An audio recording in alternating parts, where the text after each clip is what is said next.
Bachelor ரூம்ல தொந்தரவா இருக்கிறதே இந்த மூட்டை பூச்சி தான். இந்த வீடியோல பார்த்துட்டு இருக்க பார்த்தீங்கன்னா, இது ஒரு பூச்சி தான். இது வந்து நெறைய பேருக்கு வந்து தெரியறதில்ல. இது என்னன்னு பார்த்தீங்கன்னா, மூட்டை பூச்சி. ஸ்டார்ட்டிங்ல பார்த்தீங்கன்னா, எனக்குமே தெரியாம இருந்து, இது மோஸ்ட்லி எங்க வரும்னு பார்த்தீங்கன்னா, இந்த பேச்சுலர்ஸ் ரூம்ல வந்து அதிகமா இத வந்து பார்க்கலாம். இத எப்படி ஈஸியாவே நம்ம வந்து விரட்ட போறது வந்து இந்த வீடியோல வந்து பார்க்கலாம். நம்ம வீட்ல இருக்க பொருள வச்சு ஈஸியாவே வந்து கொல்லலாம். இப்ப பார்த்தீங்கன்னா, நான் ஒரு ஸ்ப்ரே மட்டும் தான் அடிச்சேன். அடிச்சோனே பார்த்தீங்கன்னா, அது கொஞ்ச நேரத்திலேயே வந்து ரொட்டேட் ஆயி, அப்படியே வந்து மயக்கம் போட்டு விழுந்துட்டு, இத வந்து ஈஸியாவே நம்ம வந்து ரெடி பண்ணலாம். அதுக்கு முன்னால பார்த்தீங்கன்னா, இது இருக்குங்கிறத எப்படி நம்ம வந்து ஐடென்டிஃபை பண்றதுன்னு பார்த்தீங்கன்னா, பெட்ல பார்த்தீங்கன்னா, இந்த மாரி ஒரு பிளாக் கலர்ல வந்து ஒரு ஸ்டெயின் இருக்கும். இந்த மாரி ஒரு ஸ்டெயின் இருந்தாலே நம்ம வீட்ல மூட்டைப்பூச்சி இருக்குன்னு அர்த்தம். இது மோஸ்ட்லி வந்து பெட்டோட கார்னர்ல, அதே மாரி பார்த்தீங்கன்னா, பெட்டோட இந்த இடுக்கு, இந்த சைட்ல எல்லாமே பார்த்தீங்கன்னா, ஃபுல்லாவே வந்து இருக்கும். கதவோட இடுக்குல, வாலோட இடுக்குல, இந்த மாரி இடத்துல தான் வந்து அதிகமா இத வந்து பார்க்கலாம். இது மோஸ்ட்லி வந்து பகல்ல எந்த ஒரு டிஸ்டர்புமே பண்ணாது. நைட்ல பார்த்தீங்கன்னா, நம்மள தூங்க எதுவுமே விடாது. ஒன்ஸ் நம்ம வீட்டுக்குள்ள இது வந்துட்டுனா விரட்டுறது வந்து ரொம்ப கஷ்டமா இருக்கும். பட் இந்த டிப்ஸ் மூலமா வந்து நீங்க ஈஸியா வந்து விரட்டலாம். ஈஸியாவே நான் வந்து சொல்லி தரேன்.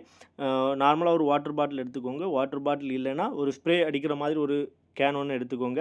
அதில நம்ம வந்து டெட்டால் மட்டும் ஆட் பண்ணா போதும். கெமிக்கல் எதுவுமே ஆட் பண்ணணும்னு இல்ல. இது வந்து அடிக்கிறனால நமக்கும் எந்த ஒரு எஃபெக்ட்டுமே வராது. அதில வேற என்ன மிக்ஸ் பண்ணணும்னு பார்த்தீங்கன்னா, நம்ம வீட்ல வந்து துணி துவைக்க யூஸ் பண்ற சோப்பு பவுடர் தான் வந்து ஆட் பண்ண போறோம். வேற எதுவுமே ஆட் பண்ணணும்னு இல்ல. ஈஸியாவே வந்து இத வந்து விரட்டிறலாம். 2மே வந்து ஈக்குவல் குவான்டிட்டி அளவுல வந்து எடுத்துக்கணும்.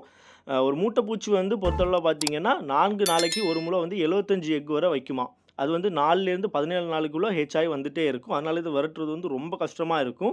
சாப்பாடு இல்லாமலே 1 வருஷம் வரை வாழுமாம். சாப்பாடுனா நம்மளோட ரத்தத்த தான் அது குடிச்சு வந்து வாழ்ந்துட்டு இருக்கு. இந்த மாரி தண்ணிய ஆட் பண்ணி நல்லா ஷேக் பண்ணீங்கன்னா, இந்த மாரி கலர்ல வரும். கலர்ல வந்த பிறகு நம்ம தேவைக்கு ஏத்த மாரி இந்த அளவுல ஒரு ஹோல் வந்து போட்டுட்டீங்கன்னா, ஈஸியா இருக்கும். நம்ம வந்து ஸ்ப்ரே பண்றதுக்கு ரொம்ப ஈஸியா இருக்கும். இந்த மாரி ஹோல் போட்டுட்டீங்கன்னா, அந்த பெட்டோட இடுக்குல, அதே மாரி பார்த்தீங்கன்னா, அந்த வாலோட இடுக்குல எல்லாமே வந்து ஸ்ப்ரே பண்றது ரொம்ப ஈஸியா இருக்கும். ஒன்ஸ் நம்ம வீட்ல வந்துட்டுனா, இது வந்து விரட்டுறது வந்து ரொம்ப கஷ்டமா இருக்கும். பட் கண்ட்ரோல்ல வச்சுக்கலாம். எனக்கு தெரிஞ்சு நான் 1 இயரா வந்து போராடிட்டு இருக்கேன். இது வந்து போற பாடு இல்ல. ஆனா வந்து வீக்லி ஒன்ஸ் இந்த மாரி ஸ்ப்ரே பண்ணி விட்டோம்னா, சீக்கிரமாவே கிளியர் ஆயிரும். இப்ப இந்த ஸ்ப்ரே அடிச்சோன பார்த்தீங்களா, இவ்வளோ நேரம் ரன்னிங்ல இருந்து, இப்ப அடிச்சோன அது வந்து இறந்துடுச்சு. இந்த மாரி நம்ம வந்து கண்ட்ரோல்ல வைக்கலாம். வீக்லி ஒன்ஸ் இத அடிச்சீங்கன்னா கண்ட்ரோல்